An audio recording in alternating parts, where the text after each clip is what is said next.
Betrayal and violence were entirely routine for a man like Damien Gallion. The real shock didn't come from a rival cartel, but from Chloe, his quiet, heavy-set maid. When the brutal kingpin tracked her into the shadowy streets of South Boston, he uncovered a secret that would bring him straight to his knees. Damien Gallion didn't pay attention to the help. As the head of the most unforgiving syndicate in Massachusetts, his mind was occupied by shipping manifests at the port of Boston, corrupt city aldermen, and the ever-present threat of the rival factions in Charlestown. His world was sharp-tailored and soaked in violence. He lived in a sprawling fortified brownstone on Louisburg Square in Beacon Hill, a fortress disguised as a relic of old money.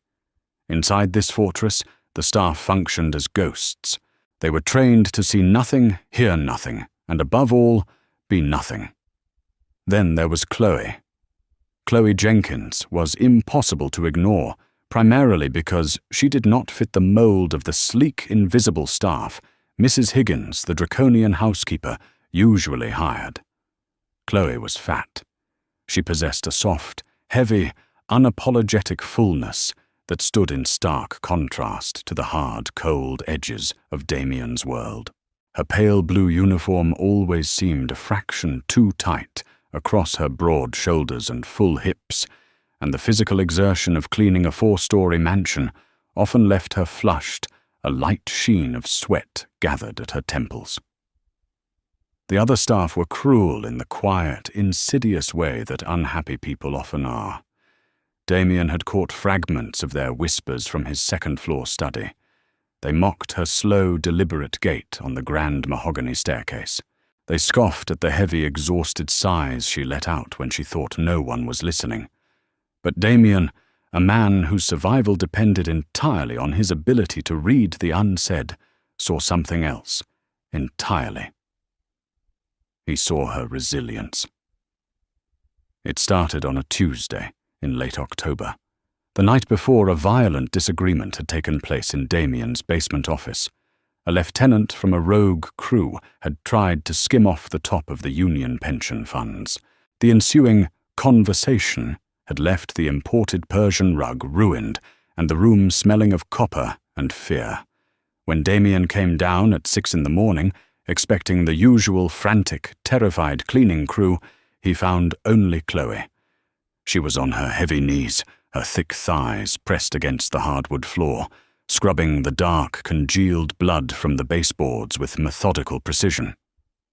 She didn't tremble. She didn't gag. Her plump hands, encased in yellow rubber gloves, moved with a rhythmic, almost surgical calm. When she looked up and saw the boss standing in the doorway, a man whose mere name made grown men flee the city, she simply wiped her brow with the back of her wrist, leaving a faint streak of suds on her forehead. "The rug is a total loss, Mr. Gallion," she had said, her voice surprisingly soft, a rich contralto, lacking any of the typical trembling deference. "But the floorboards will be fine once the bleach sets." Damien had stared at her, genuinely taken aback. "Does the blood not bother you, Chloe?" She paused, looking down at the red-stained sponge in her hand. A shadow crossed her round face, aging her soft features by a decade. "I've seen worse messes, sir. Blood washes out. It's the other things that don't." From that morning on, Damien became acutely aware of her. He began to watch her on the estate's closed-circuit security feeds. He noticed that despite her heavy frame and the visible toll the labor took on her joints, she worked twice as hard as the younger, thinner maids. But more concerning to a man plagued by paranoia, he began to notice her anomalies. Chloe was stealing. It wasn't silver or cash from the loose money clips left on the foyer tables. It was strange, specific items: a bottle of medical-grade antiseptic and heavy-duty gauze from the trauma kit in the garage, 3 high-calorie protein shakes from the walk-in pantry, a discarded, slightly torn wool blanket from the guest house. His underboss, a ruthless pragmatist named Leo Rossi, suggested she was pawning the supplies for drug money or selling them to a back-alley clinic.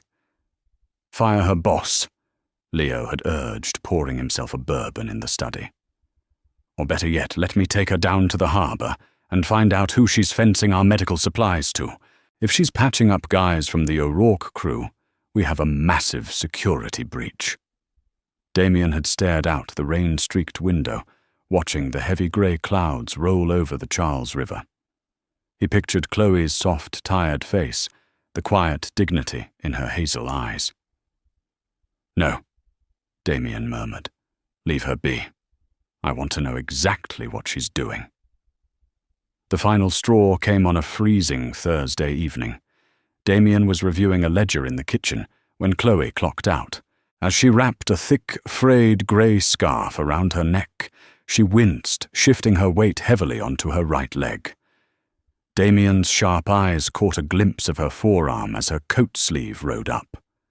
A fresh, dark, purple bruise, the distinct shape of a handprint, marred her pale skin. Damien's blood went inexplicably cold. No one touched his people. Even the lowliest maid under his roof belonged to the Galleon Syndicate, and touching what belonged to Damien was a death sentence. As Chloe shuffled out the heavy oak back door into the biting Boston wind, Damien made a decision. He didn't call Leo. He didn't call his security detail. He grabbed the keys to his understated matte black Audi A8. He was going to find out exactly where his maid was going, who put that bruise on her arm, and why a woman who could calmly scrub brains out of a floorboard looked so utterly, completely terrified every night when she left his house.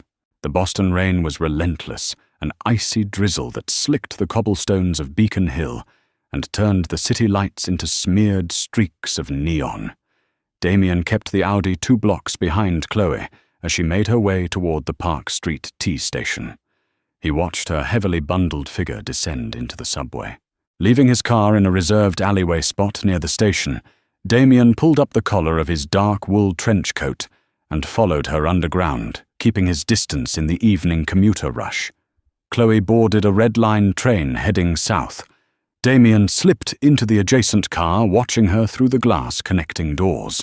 She sat heavily on the plastic seat, her large canvas tote bag clutched tightly to her chest like a shield.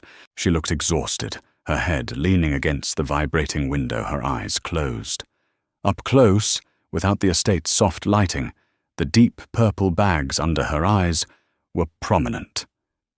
This wasn't the face of a woman running a side hustle. It was the face of a woman running on fumes. They rode the train deep into Dorchester, far past the gentrified zones, entering a neighborhood where the streetlights were shattered and the storefronts were heavily barred. When Chloe finally stood up to exit at Fields Corner, she moved with a pronounced limp. Damien trailed her up to the street level. The wind here was harsh, blowing trash across the cracked pavement. This was O'Rourke territory, the territory of the Irish mob faction that had waged a bloody war against Damien's family for a decade. It was the same faction responsible for the car bomb 3 years ago that had assassinated Damien's older brother, Liam, and Liam's wife. Damien's hand instinctively drifted to the cold steel of the Sig Sauer, P226, holstered at his ribcage. Is she working for them? The thought tasted like ash in his mouth. If Chloe was an informant for the O'Rourkes, he would have to kill her tonight. There would be no trial, no hesitation. Just a bullet in the dark. He followed her down a narrow, unlit street named Tremont Alley, flanked by decaying triple-decker houses with peeling paint and rotting porches. Chloe stopped in front of the most dilapidated house on the block.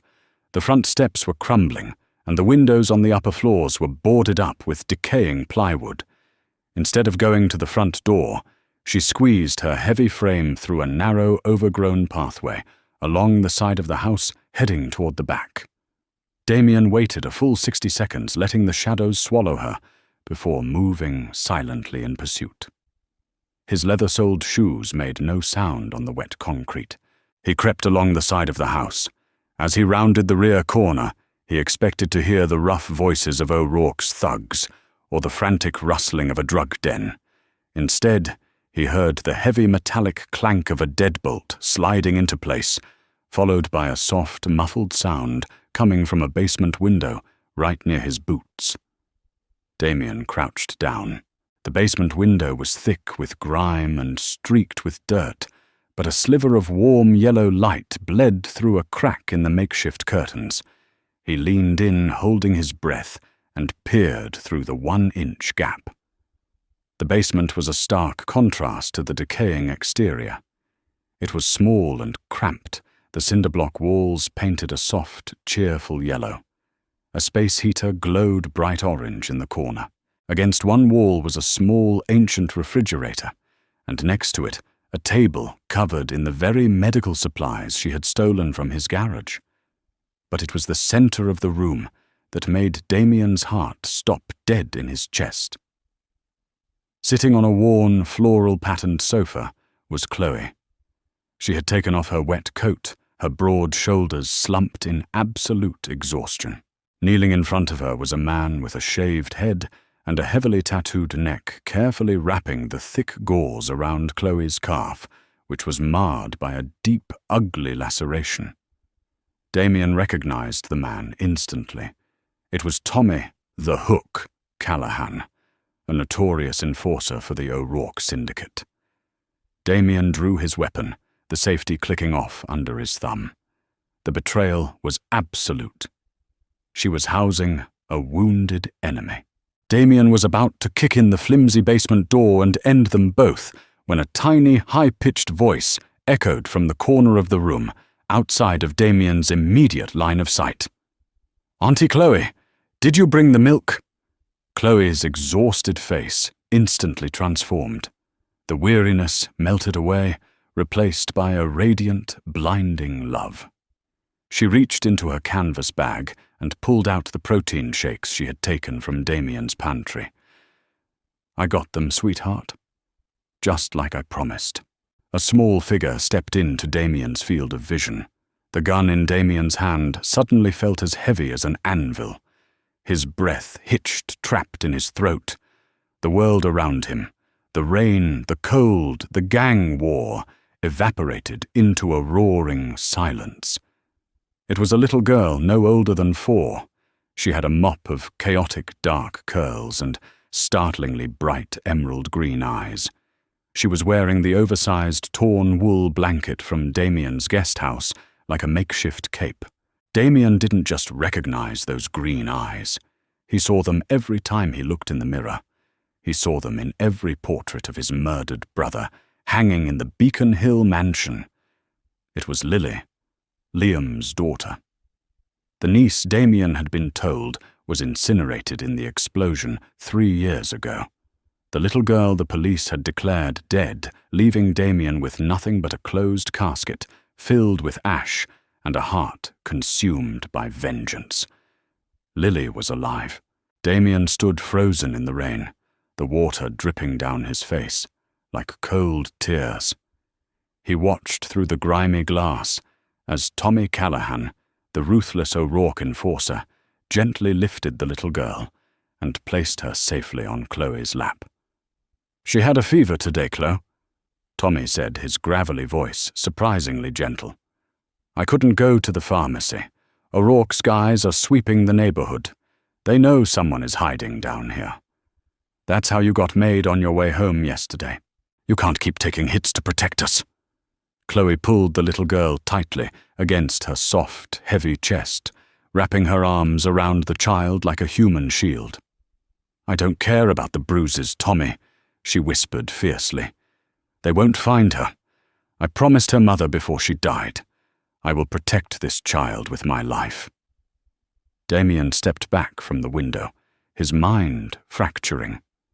His quiet, overweight maid wasn't a thief. She wasn't an addict. She was a ghost from a war he thought he had lost, standing between an innocent child and an army of killers.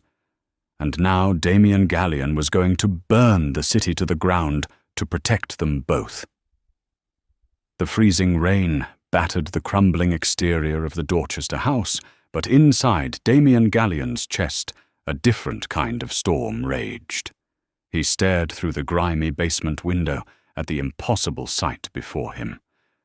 Lily, the niece he had mourned, the bloodline he thought severed, was sitting in a subterranean hovel, clutching a stolen protein shake as if it were a chalice of gold. He didn't kick the door in. Violence was the only language Damien knew fluently, but right now it was the wrong dialect. He needed to enter that room without triggering Tommy Callahan's trigger finger or terrifying the child.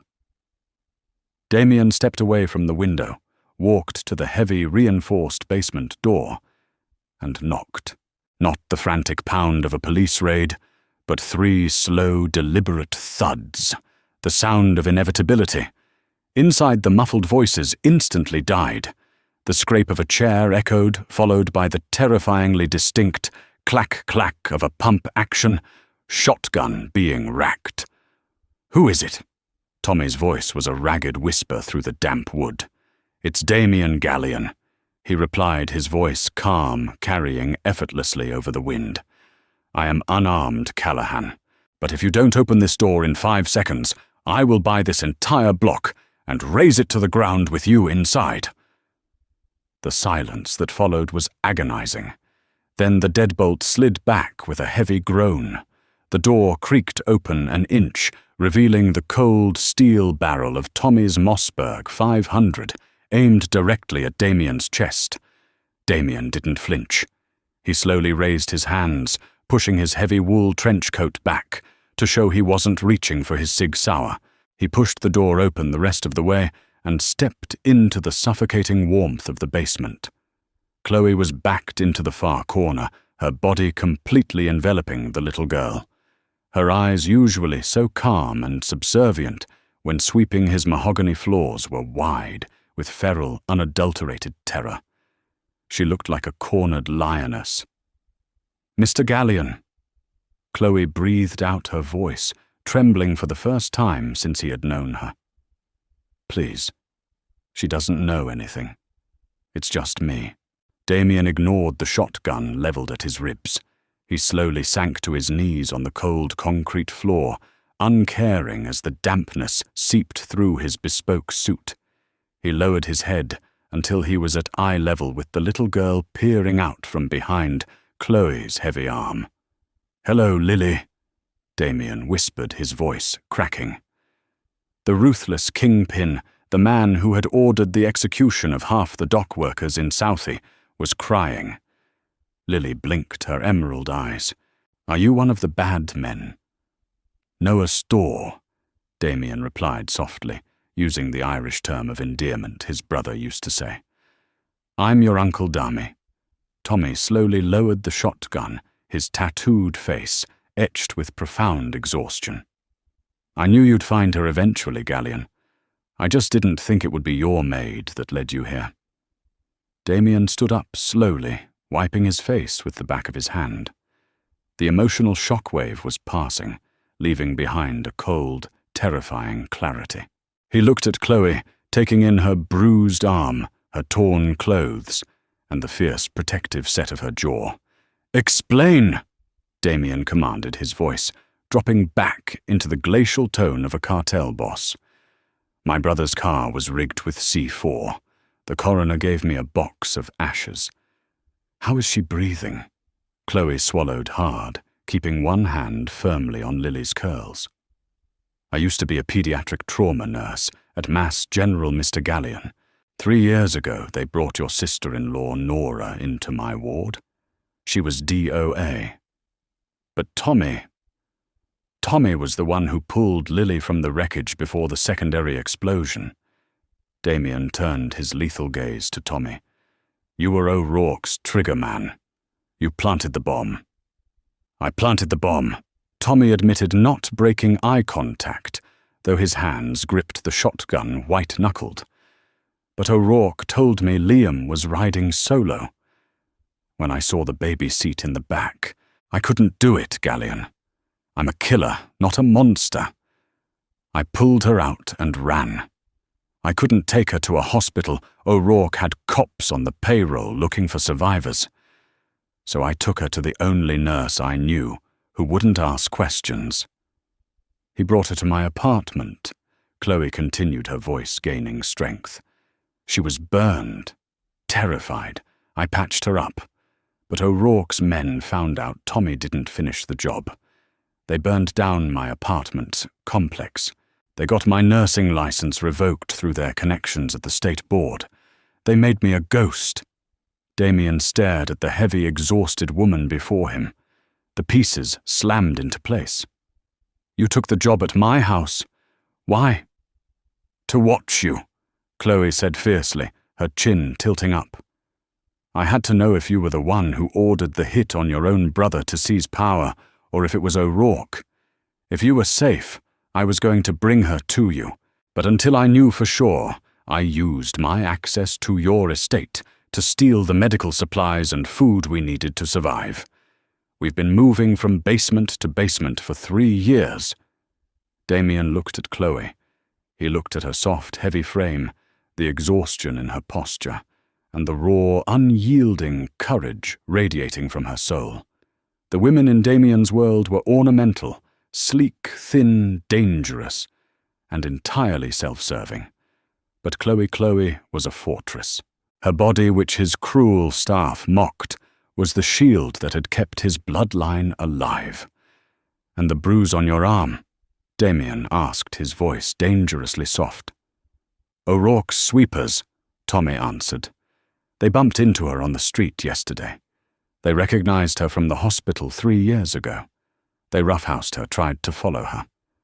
That's why I had to move them here tonight. O'Rourke knows she's in Dorchester. It's only a matter of time before Tommy could finish his sentence, the single yellow light bulb overhead exploded into glass dust.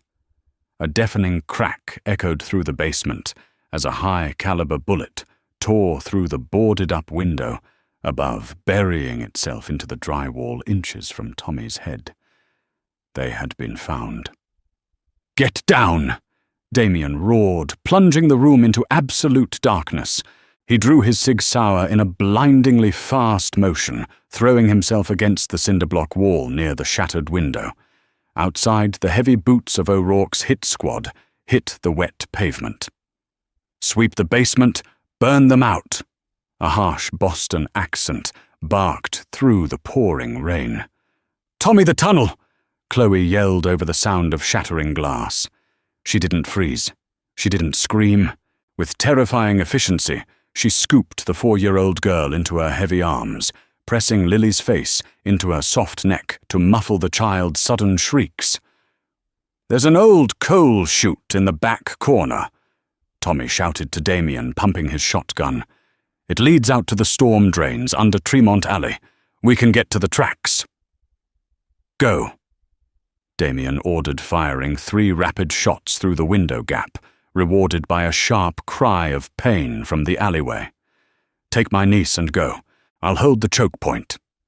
"We're not leaving you, Mr. Galleon," Chloe yelled back. In the dim light filtering from the street lamps outside, Damien saw her refuse to move toward the chute. "I am the boss of the Galleon Syndicate. Chloe, you will obey me," Damien barked, ejecting his spent magazine and slapping a fresh one in with a metallic click. "I don't work for you anymore, Damien."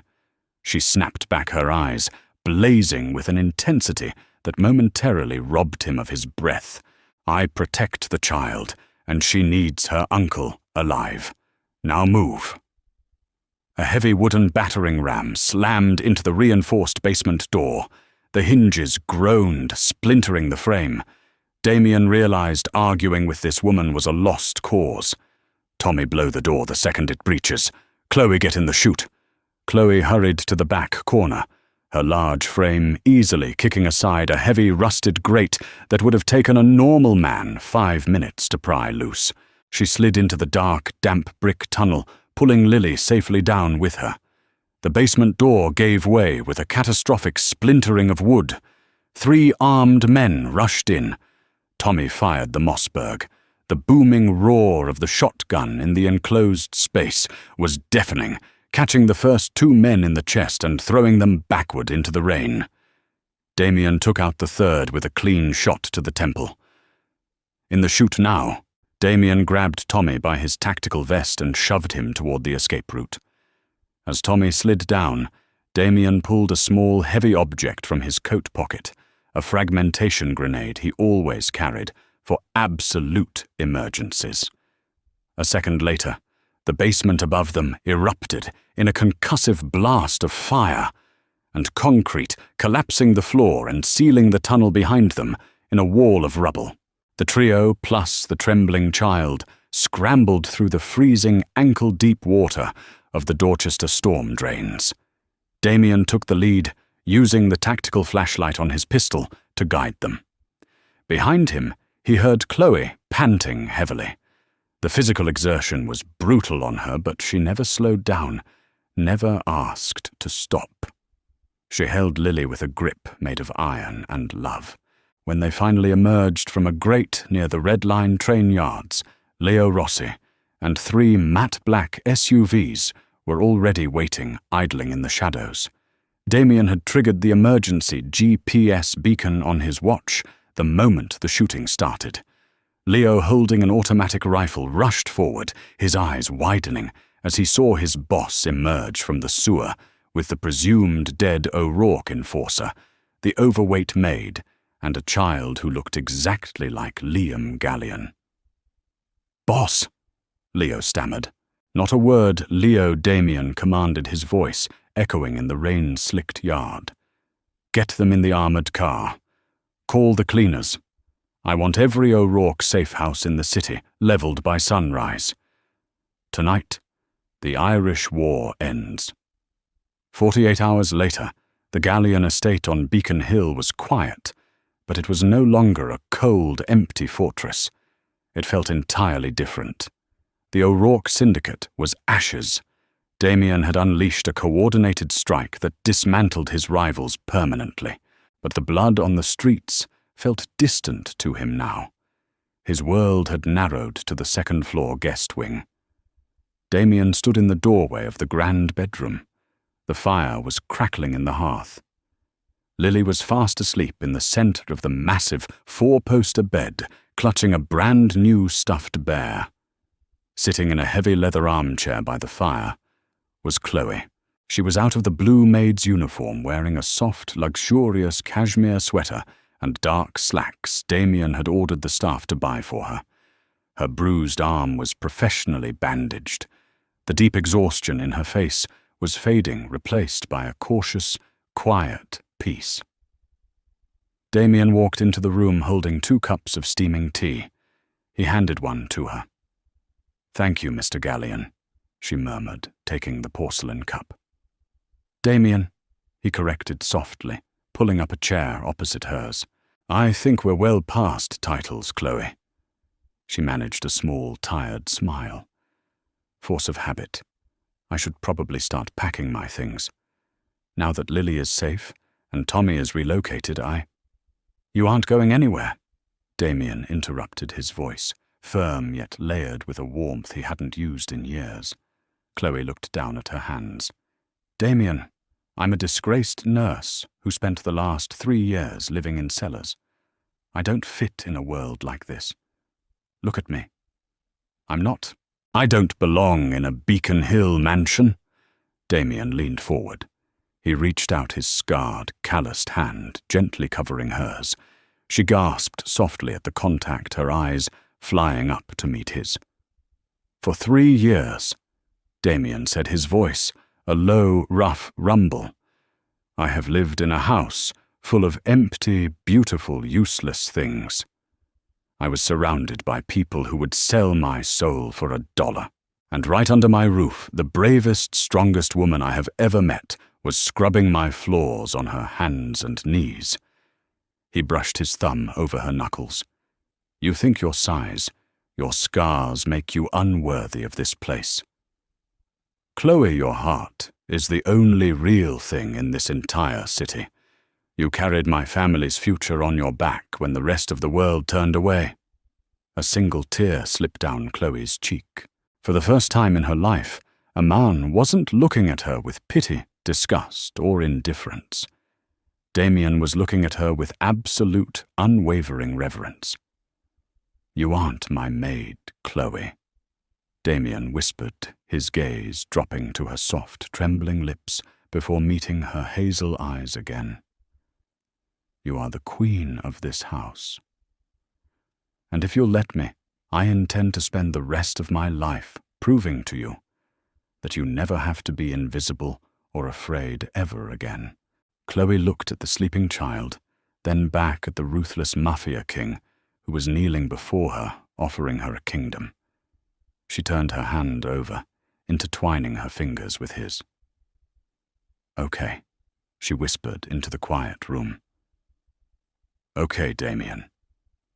Outside, the Boston rain finally stopped giving way to the first quiet dawn the city had seen in years.